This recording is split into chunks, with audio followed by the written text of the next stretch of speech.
You ever wonder what's really going on when someone's life just spirals out of control? We usually talk about it in terms of money or losing a house, but what if it's something way deeper? What if it's a predictable, almost mechanical failure in the brain's ability to handle pressure? Today, we're going to look at a new model that says the collapse doesn't start in our bank accounts, it starts in our heads. Right. So, this is about more than just homelessness.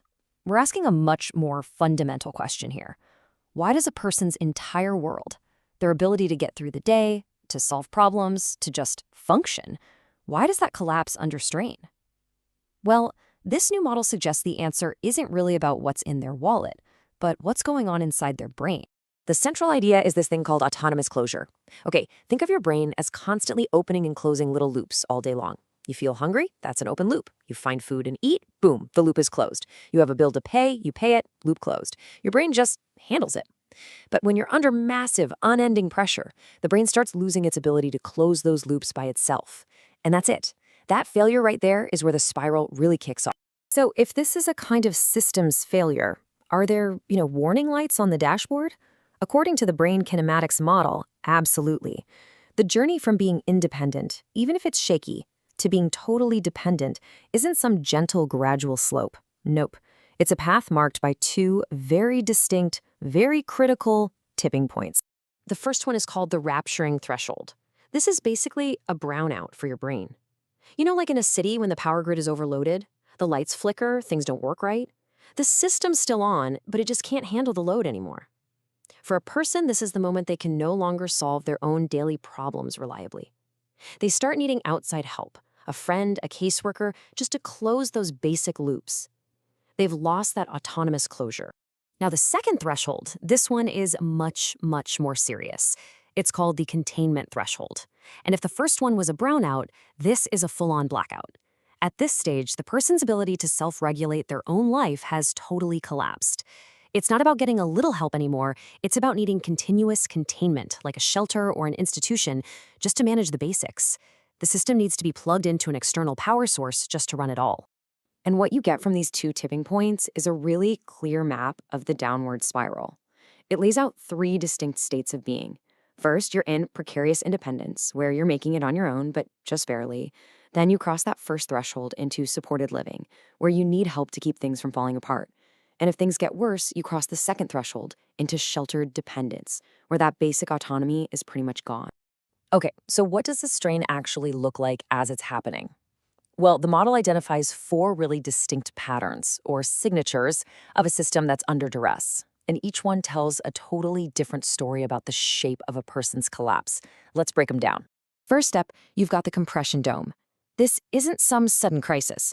This is that slow, grinding, relentless rise in stress that just never goes away. Think about the constant squeeze of rent going up, or a job that's burning you out. The pressure just builds and builds and plateaus, slowly wearing away your ability to ever fully recover. It's basically the boiling frog scenario. Then you have the administrative cliff. Now, this is different. Here, life might seem kind of manageable, but there's one single high-stakes deadline looming, like a missed rent payment or a benefits renewal form. Fail to meet that one deadline, and the whole system spikes and goes into a sudden catastrophic collapse. It's like falling off a cliff followed by this long, awful aftershock. The third signature is turbulent spikes. This is a life of pure chaos. We're talking unstable income, your sleep is all over the place, and it creates this pattern of one sharp crisis after another with zero time to recover in between. Your brain is just constantly in high alert, lurching from one emergency to the next until it completely burns out. And finally, and honestly, this one's the most chilling, is the freeze plateau. This happens in response to an overwhelming threat or trauma. The strain shoots up really fast, but instead of frantic action, the person just stops. They become immobile. They can't think, can't problem solve. They're just locked in this high-strain state. They literally shut down, and the only way out is if someone from the outside comes to the rescue. You see, the really crucial point here is that this kind of collapse isn't just random. It has a distinct shape, a signature. What's driving the strain, whether it's chronic pressure or a sudden deadline, creates a predictable pattern of failure. And being able to recognize these signatures, that's the first step to actually predicting and maybe even preventing the collapse. All right, so if these collapses have such clear signatures, is there any way to see them coming? Can we predict when someone is getting dangerously close to that first critical threshold? Well, the model says, yeah, we can.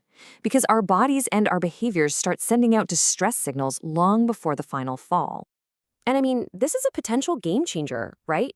Instead of always reacting to a crisis after it's happened, what if we could spot the subtle signs that a person's system is becoming unstable?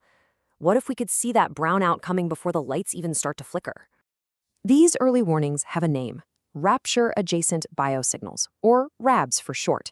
And these aren't some abstract ideas. We're talking about concrete, observable changes in a person's biology and behavior that basically scream, hey, my brain is struggling to keep up.